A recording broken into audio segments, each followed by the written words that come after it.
What's up YouTube? Good morning. It's actually like 3 p.m. but the vlog doesn't need to know that. First off, we've hit a huge milestone, so I have to do the typical addressing the milestone, which is we hit 10,000 subscribers. So holy shit.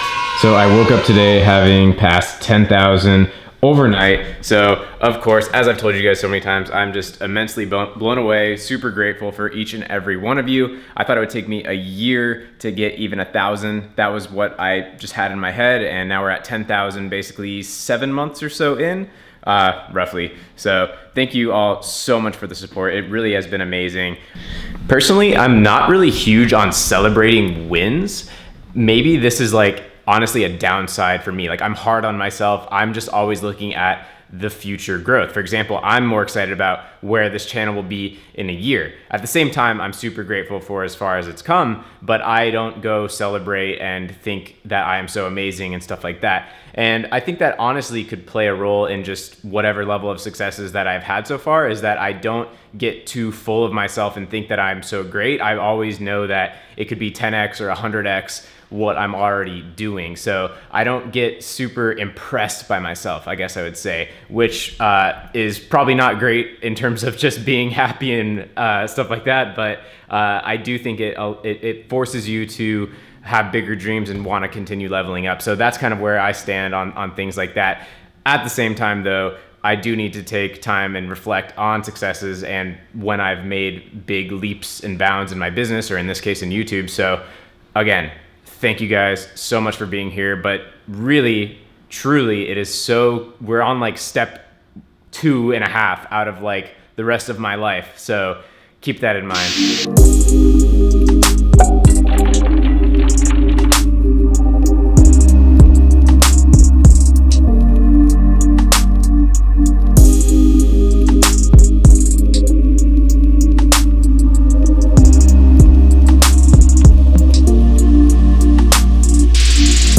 Made such a mess in here yet again. Picked up Crushing It, of course, Gary Vee's new book. Have to give a shout out to Gary Vee. Definitely a huge reason that I even started picking up the camera and showing what I've done to get to this point in my business and documenting as I continue to grow my business and expand and all of that. So I'm like 100 pages in or so, and I would say thumbs up as I hold the book. And Casey Neistat on the back. So I'm gonna talk about the one single day that I knew I was an entrepreneur, and from that day forward, I determined if I ever went back and got a real job, that something had gone terribly wrong, and this is what I was 100% gonna do, and I had to make it work 100%. I had seen the light, and there was no going back. Real quick, before I get into that, I actually have a question for all of you guys. I'm curious how many of you listen to podcasts, or has podcasting helped you? Has it been a part of your life, or are you more just really into YouTube videos? Because for me, podcasts were actually really like the huge catalyst for me to learn and change my life, truly. I love YouTube, and I feel like YouTube is happening now, and I love YouTube, but podcasts were so big for me. So I've been thinking about starting a podcast, and I really want your guys' opinion on that. If you would listen to it, what you think, if you'd be excited about that, if you'd talk about it. But the thing is that I have pretty big ambitions for it, actually. If I do it, I don't want it to be just another e-commerce podcast. I actually want to go for more of like the Tim Ferriss show type of thing, and just dive in deep to topics, anything that I find interesting, whether that's amazing business owners or health related, or just whatever I find interesting that I'd like to have a deep, long conversation about, and just expand my personal network and have these conversations with people. So I'm just curious what you guys think about that. I just want to throw it out there and sort of get some sort of feedback on if you think I should even do it, if you guys would be an audience for that. Okay, so back onto today's topic, the day that I knew I was an entrepreneur for life. For those of you who don't know, back before I was doing Amazon, I started out reselling. So I was running around on Craigslist, flipping stuff on eBay, things like that. And that led me to sort of importing things in bulk from AliExpress, and not really actually my own brands, but just generic stuff. I was doing cell phone parts at the time. But this was my first taste of anything beyond just like a raw hustle, because I was importing in bulk. Anyways, I was selling these replacement parts and things like that on eBay, and occasionally I would get buyers that were repair shops, meaning they would they might order 10 or something of a part. And on this one particular occasion, I had this one particular phone part that seemed to be out of stock or hard to get at the time. And this one cell phone repair company needed like 100 of this part that was, I forget even the price, but it was a fairly expensive part. And long story short, on this one deal of just me getting this bulk box of this part from China, slapping a label on and sending it to this other company, I made $1,000 in a day, really $1,000 in a matter of slapping a label onto a box, because I bought all this stuff from my supplier and then the other person needed it. It was essentially just an arbitrage, and I made $1,000 without even literally doing anything other than just ordering it and slapping a label onto that box. So I'd already been hustling and reselling and being on eBay for probably a couple years at that point, but I think that one particular transaction showed me, whoa, like $1,000 in one deal. Big things are possible. Like, this can be bigger than just making a couple bucks here and there and running around. And I think that kind of ties into why I'm saying this is like when I really became an entrepreneur, because that allowed me to think of it at scale. How can I do this every day? How can I make $1,000 every day? Or do these bigger transactions, things that are repeatable and things like that.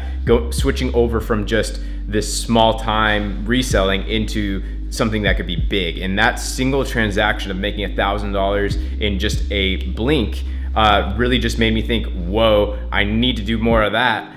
What can I do that can get me more of that? And yeah, how can I do it again and again and again? So that business ended up not being a great business. We can tell more stories about that another day if you guys are interested, but it was really my first taste. That was the first thing I did that was a little bit scalable or repeatable. And like, really, it was just that moment that I knew I had to get more of that. I knew I had to figure that out ultimately. I was already doing this, but it was really that day or that moment that was my first like real big transaction in just a blink, where I made a lot of money, and I just thought, how can I do this forever? And around the same time is when I decided, like, you know, if I ever have to go back and get a normal job, something has gone terribly, terribly wrong. And I haven't had a job since 2013, so far so good. Yes, guac, my favorite. Look at that beautiful cilantro.